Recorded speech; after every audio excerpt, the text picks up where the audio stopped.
अस्सलाम वालेकुम ladies and gentleman, आपको खुशामदीद कहते हैं क्वीन एंड जैक शो में। मैं हूं आपको मेज़बान शफात अली और आपके सामने हम एक दिन की ताख़ीर से इसलिए हाजिर हुए हैं क्योंकि हमारा वीकेंड बहुत ज़्यादा मसरूफ था। हमने बहुत सारी इफ्तारियाँ। मैं आ रहा हूँ ना तुम्हारी तरफ भी। अच्छा चलें, मैं हूँ शफात अली और मेरे साथ मौजूद है जी रिबेका फरियाद। अब आप आगे कंटिन्यू कर सकते हैं। अच्छा, वो माइक में आपने रहना है बस, अगर उधर मुंह करके बात जो भी आपने बात करनी है, आप मेरा इंट्रोडक्शन रोक नहीं सकते। Oh sorry. अच्छा, हम आपके सामने ताख़ीर से इसलिए हाजिर हुए क्योंकि हमारी इफ्तारियाँ बहुत सारी थी, दावतें थी और घर में बहुत सारे मेहमान थे और सहरियाँ थी और पूरा वीकेंड हमने सिर्फ खाते पीते गुजारा है। अल्हम्दुलिल्लाह। तो इतनी बड़ी बड़ी कर रहे हो ना, जैसे सारी इफ्तारियाँ इन्होंने बनाई हैं, सारी सहरियाँ इन्होंने बनाई हैं सारे लोगों के, खाली आपने खाई है ना, तो खाना भी तो मतलब काम है ना, हम ना करें। अच्छा, चने की चाट किसने बनाई थी? हाँ, चने की चाट अच्छी बनाई थी। चने की चाट देख लो आज पूरी दुनिया में रजिस्टर हो गया। नील के साहिल से लेकर ताबा के काशगर सबको पता चल गया कि मैंने चने की चाट बनाई थी, बहुत ज़बरदस्त, इमली के पानी वाली। तो वो खैर एक अलग बहस है, लेकिन आज मुझे बहुत सारे मेरे पास ईमेल्स हैं and I am really glad कि आप लोग ईमेल्स भेज रहे हैं। लेकिन सिर्फ एक मेरी छोटी सी रिक्वेस्ट है कि यहाँ पे हम लोग जो आपके सामने कर रहे हैं, मुझे पता है इस वक्त इकोनॉमिक सिचुएशन बहुत ही ज़्यादा ख़राब है और अजीब अजीब जो है लोगों की कंटिजेंसीज लगी हुई हैं, लोगों के अजीब अजीब मसलों की वजह से पैसे फंसे हुए हैं और उसकी वजह से बहुत सारे सफ़ेद पोश लोग गुर्बत के सतह पे जा रहे हैं। तो ये कोशिश करें कि हम कोशिश ज़रूर कर सकते हैं कि आपकी बात यहाँ पे रखें, आपका मसला डिस्कस करें, लेकिन हम फाइनेंशियल हेल्प के हवाले से बहुत ज़्यादा काम नहीं कर सकेंगे। अगर आपकी ऑर्गेनाइजेशन के अंदर आपकी तनख्वाह के हवाले से मसला है तो हम बहुत ज़्यादा उसके लिए काम नहीं कर सकेंगे, लेकिन येस हम उसको डिस्कस ज़रूर करेंगे। सो प्लीज़ कोशिश कीजिएगा कि वो वाले मसाइल आप हमारे साथ शेयर करें जो कि हम यहाँ पे ज़रा तफसील से डिस्कस कर सकें। व्हाट डू यू से? Good idea. अच्छा, पहली ईमेल एक साहब की आई है, मैं उनका नाम नहीं लूँगा। उन्होंने कहा है कि जी यकम रमज़ान मुबारक को उनके अब्बू का इंतकाल हो गया था। पहली रमज़ान को उनके वालिद का इंतकाल हुआ और उसके बाद एक हफ़्ते की वो सब गौच वौच के बाद जब उन्होंने अपने अब्बू की जो अलमारी वग़ैरह और उनकी जो पर्सनल बिलोंगिंग्स थी वो देखी तो उनको कुछ अजीब से शॉक्स लगे। ये साहब जो है, इनका नंबर 3 है। 3 भाइयों में 2 भाई इनसे बड़े जो हैं वो शादीशुदा हैं। एक बड़े भाई जो सबसे बड़े वाले हैं उनके बच्चे भी हैं। ये वाले जो हैं, ये जो मंजिलें हैं वो ज़रा लाउबाली से हैं और ये वाले जो हैं ये अपने अब्बू के साथ कहते हैं कि मैं सबसे ज़्यादा क्लोज़ था और मेरी अब्बू के साथ एक अटैचमेंट एक बहुत नेक्स्ट लेवल की थी, क्योंकि अम्मी के इंतकाल के बाद he was the one, let's say हम उसका एक फ़र्ज़ी नाम रख देते हैं, असलम नाम रख देते हैं उसका ना, कि वो असलम जो है वो अपने अब्बू के साथ सबसे ज़्यादा अटैच था अपनी अम्मी के इंतकाल के बाद। वो कहता है कि हमारी अम्मी के इंतकाल को 8 साल हो चुके हैं और अब जब मैं अपने अब्बू की बिलोंगिंग्स देख रहा हूँ तो मुझे एहसास हो रहा है कि हमें अपने अब्बू की शादी कर देनी चाहिए थी। यू नो कि उसको लग रहा है कि हमने अब्बू के साथ बहुत ज़्यादती की। अब्बू बहुत ज़्यादा तन्हाई में थे and his father died in an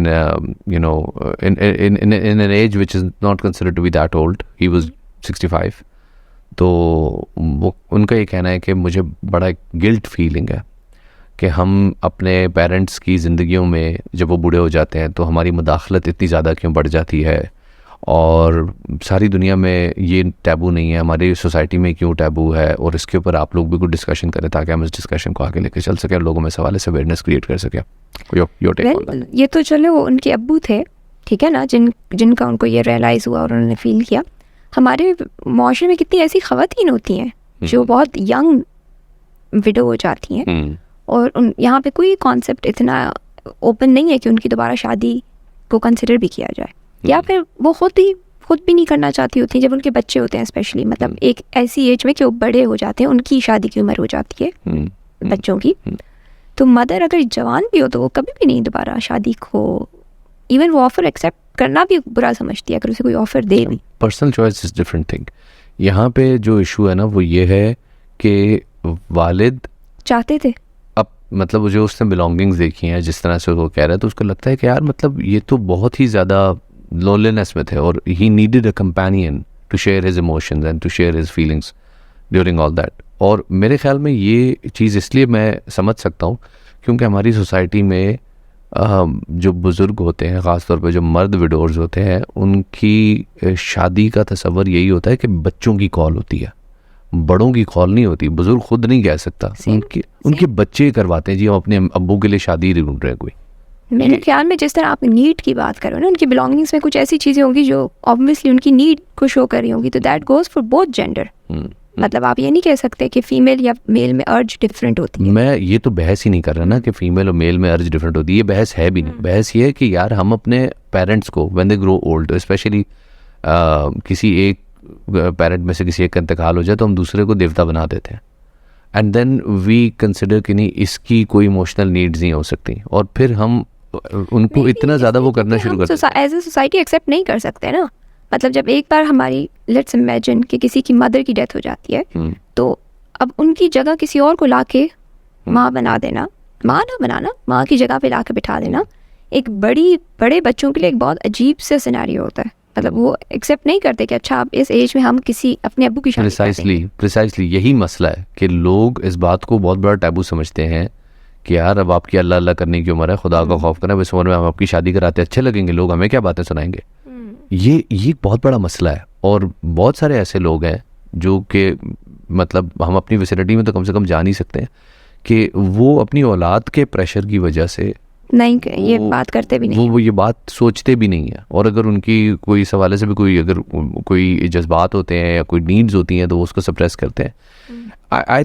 I think इसकी कोई लोग अगर रिलीजियस या कल्चरल या कोई किसी भी हवाले से जस्टिफिकेशन देना चाहे, इट डजंट मेक सेंस। तो जस्टिफिकेशन बनती ही नहीं है, क्योंकि हमारे प्रॉफिट की लाइफ में बहुत सारी हमें एग्जांपल्स मिलती हैं जिन्होंने लेट एज में जाके शादी की थी, तो रिलीजियस तो नहीं बनती। बट अगेन उस ज़माने में फिर ये भी कहते हैं क्योंकि मर्दों और औरतों के नंबर्स में फ़र्क था, लड़कियाँ कम थी इसलिए 2, 3, 4 शादियाँ कहीं मतलब होती थी। अब क्योंकि ऐसा सिनेरियो नहीं है, अफोर्डेबिलिटी का इशू है, तो हम नहीं करते होते। बट अगेन ये वाला टैबू मेनली सिर्फ सोशल प्रेशर है। लोग क्या कहेंगे, बच्चे क्या सोचेंगे, बच्चों के बच्चे क्या सोचेंगे। एंड ऑब्वियसली हमारी अपनी फैमिली में एक एग्जांपल है जिसमें हमारी बहुत क्लोज वन है जिनकी वाइफ को कैंसर हो गया था, and he is in his late 60s I believe. तो उनकी बेटी ने, हालांकि उनके सारे बच्चों की शादियां हुई हुई हैं, बच्चों के बच्चे हुए हैं, उनकी बेटी ने, अगेन आपकी वाली बात कि बच्चों का डिसीजन हो जाता है, उनकी बेटी ने कहा कि अब्बू की हम दूसरी शादी करा रहे हैं। पॉइंट इज कि बच्चों की कॉल नहीं होनी चाहिए। ये बच्चों को मैं ये समझता हूँ कि ये एक आदमी की पर्सनल चॉइस और उसके पर्सनल डिसीजन होना चाहिए। बच्चे उसमें ओपिनियन रख सकते हैं, लेकिन वो ओपिनियन वीटो नहीं होना चाहिए। यानी अभी इस बंदे ने, तो बहुत लंबी ईमेल है, मैं पूरी पढ़ भी नहीं सकता, लेकिन जो इसने एक बात लिखी है वो इसने अपने भतीजे का भी जिक्र किया कि एक बात ये भी कहता है, शुरू में ये भी बात होती थी कि जो इनके भतीजे हैं उनको फिर स्कूल में, कहता है बहुत पहले जब अम्मी के इंतकाल के बाद कुछ ख़ानदान की ख़वातीन ने डिस्कशन किया था तो ये बात आई थी कि फ़लाँ जो भी फर्जी नाम हम उसका कह दें कि जी उसके क्लास फेलोज उसका मजाक उड़ाएंगे and something like this. Obviously it becomes a joke. जब आपको देखो, अगर आपने कुछ ड्रामाज और कुछ उसमें भी देखा हो तो फनी बनाने के लिए करते हैं कि हमने अपने दादा की दूसरी शादी करा रहे हैं। It's considered some sort of a joke. It is exactly. considered some sort of a joke, which should not be funny.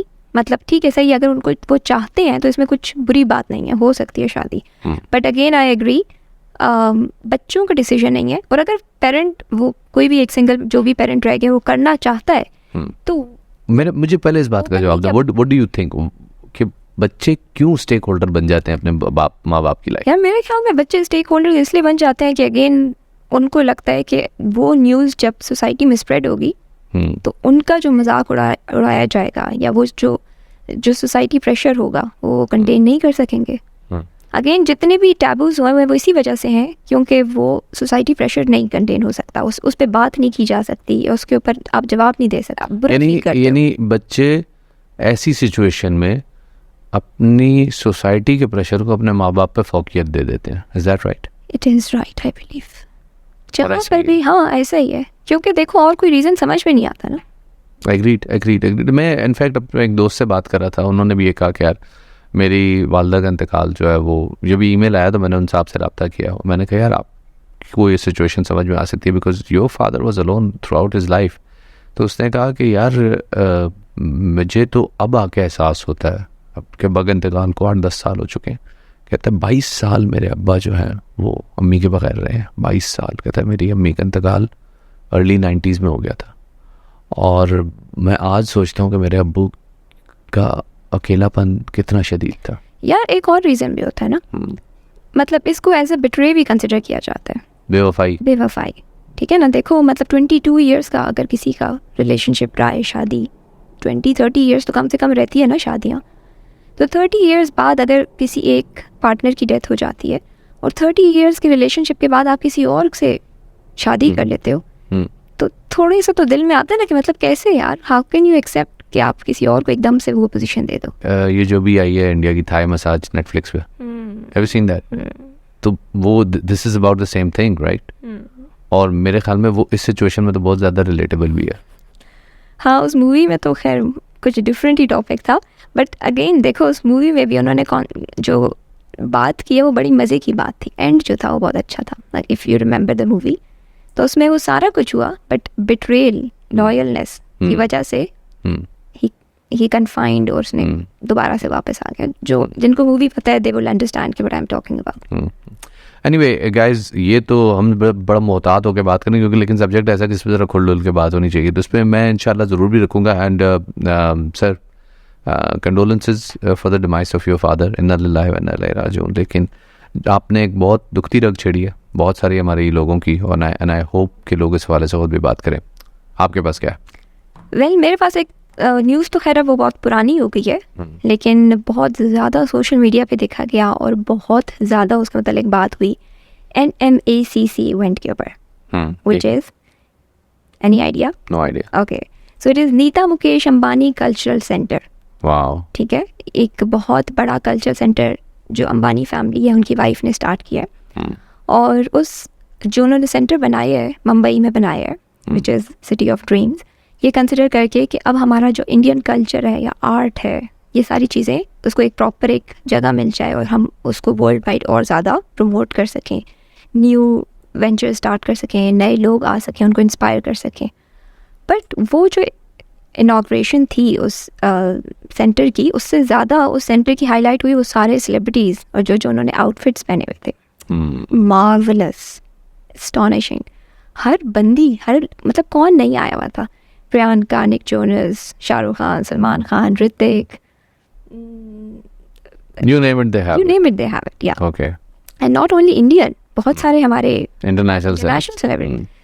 एक जो है वो, क्योंकि इंडियंस का वे ऑफ एक्सेंट थोड़ा डिफरेंट होता है ना, तो जीजी दीदी इस तरफ करके जो नीचे जितने भी पिक्चर्स फोटोग्राफर्स खड़े हुए,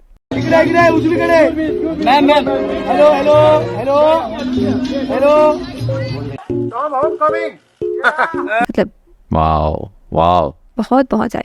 और उन अगेन वो हमारे मुल्क पे क्यों नहीं आते ये लोग? इनको मसला क्या है?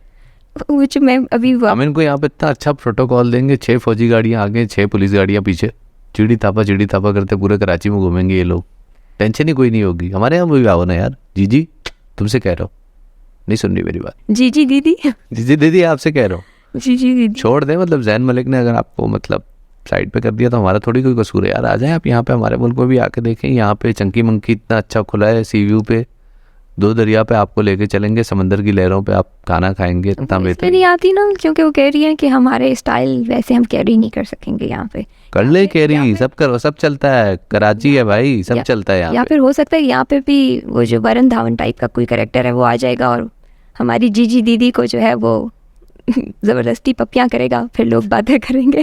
खैर ये भी एक न्यूज़ जो है वो हाईलाइट हुई है, वरुण धवन। हाँ आई नो।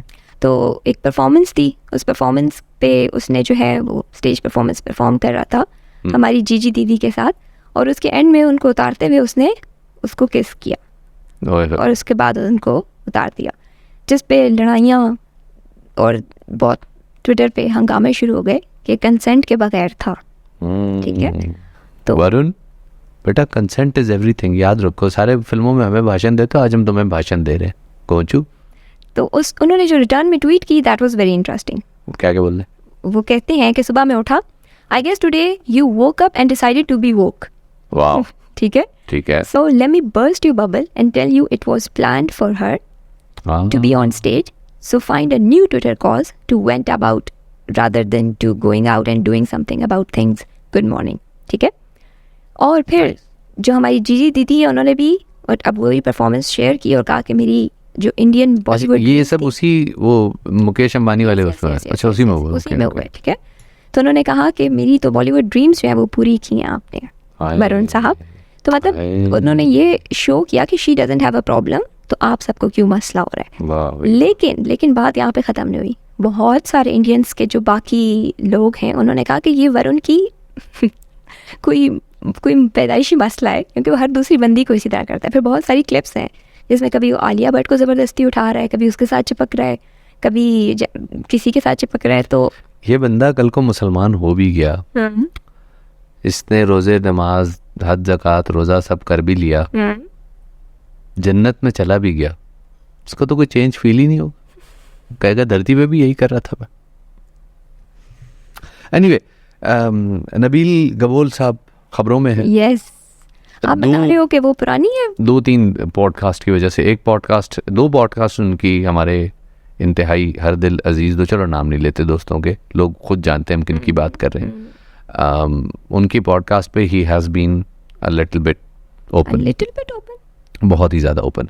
और दूसरे एक और हमारे वो शहजाद भाई के पॉडकास्ट पे भी he has been way too open. लेकिन ये पॉडकास्ट सारी पुरानी है, बट अचानक उनके क्लिप्स ट्विटर पे शेयर होने शुरू हुए और वहाँ से हंगामा पैदा होना शुरू हो गया, और लोगों ने शुक्र है कि रियलाइज़ किया कि ये चीज़ें मजाक नहीं होती।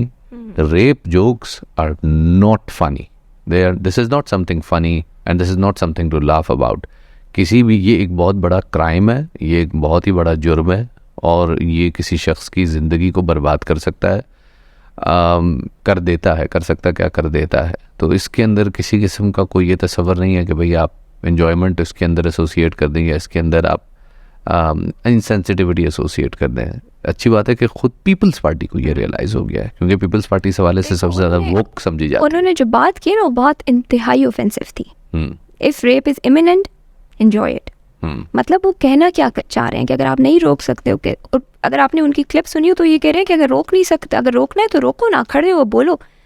कोई भी रेप केस ऐसा नहीं होता जिसमें वो लड़की रेजिस्ट ना कर रही हो, लड़की लड़का दोनों सूरतों में, ठीक है, लड़की बच्ची बच्चा कोई भी हो सकता है, ठीक है ना। उसे रेप कहा ही इसलिए जाता है बिकॉज वो कंसेंट के बगैर होता है। एंजॉय इट, ये माइंडसेट शो करता है इन तरह के हजारों और लोगों का जो कि रेप को अगेन ब्लेम गेम खेलते हैं लड़की के ऊपर। ठीक है, गलती उसकी है, क्योंकि उसने रेजिस्ट नहीं किया। तो उसने रेजिस्ट नहीं किया इसका मतलब वो एंजॉय कर रही है, क्योंकि आप रेजिस्ट नहीं कर रहे उसके कंसेंट के बगैर आप कोई भी काम करो, चाहे वो कुछ भी हो। यार ये तो बहुत बड़ी बात है किसी के ऊपर रेप का वो कर लगाना। वैसे जनरली भी आप even phone call, even message करना भी, ठीक है ना, अगर आपको एक बंदी मना कर रही है, बंदी दोनों, goes for both, no is no, no is such a strong word. और इसमें रेजिस्टेंस ये भी हो सकती है कि जब आपने सिर्फ कह दिया नहीं, दैट्स अ रेजिस्टेंट, खत्म हो गई बात, दैट्स खत्म। सिर्फ नो कहना भी रेजिस्टेंस है। ये फिर औरतों को क्या जस्टिस और औरतों को क्या प्रोटेक्शन प्रोवाइड करेंगे जिनकी अपना माइंडसेट ऐसा हो यार। वो फिर कल को अगर इनके पास कोई ऐसा केस आता है तो ये तो आगे से कहेंगे कि नहीं तुम्हारी गलती है, तुमने रेजिस्ट नहीं किया। How is that even possible यार। फिर वो कहाँ जाएं, किसके पास जाएं, किसको कंप्लेंट करें। इसी वजह से तो फिर खवातीन चुप हो जाती हैं और लोग चुप हो जाते हैं, लड़के भी लड़कियां भी। अगेन मैं बार बार खवातीन कह रही हूँ, but it goes for both gender. तभी तो वो बोलते नहीं है, तभी तो वो चुप हो जाते हैं, क्योंकि ब्लेम अगेन उनको कर दिया जाता है। ओवरऑल पूरी सोसाइटी का एक मैं ये समझता हूँ कि फैब्रिक ही जो है ना वो स्पॉइल्ड है। लोग, पहली बात तो ये कि जब रेप का वो आता है तो ये जो रेपिस्ट होता है उसके साथ एक पावर एसोसिएट कर दी जाती है कि ये पावरफुल है, यू नो, ये इसके हाथ में ज़्यादा इख्तियार है। तो ऑटोमेटिकली लोगों की सिंपैथीज़, ये कहना नहीं चाहिए, लोग शायद मानेंगे भी नहीं इस बात को, लेकिन सिंपैथीज़ रेपिस्ट की तरफ हो जाती हैं। क्यों? क्योंकि वो जो विक्टिम होता है उसको ब्लेम करना शुरू कर देते हैं। मोटरवे केस याद है? हाँ बिल्कुल, रात को बाहर क्यों निकली थी? आप अगर विक्टिम को ब्लेम कर रहे हैं, इसका ये मतलब है कि आप रेपिस्ट का साथ दे रहे हैं। एग्जैक्टली। कपड़े ऐसे क्यों पहने थे? उसने इनिशिएट किया था, उसने, बिल्कुल एग्जैक्टली 100%। इस तरह तो निकलोगी, इस तरह तो होगा, ऐसे जब होता है तो फिर वैसा तो होता है, और फिर एकदम मजहब आ जाता है बीच में। बड़े बड़े मजहबी लोग,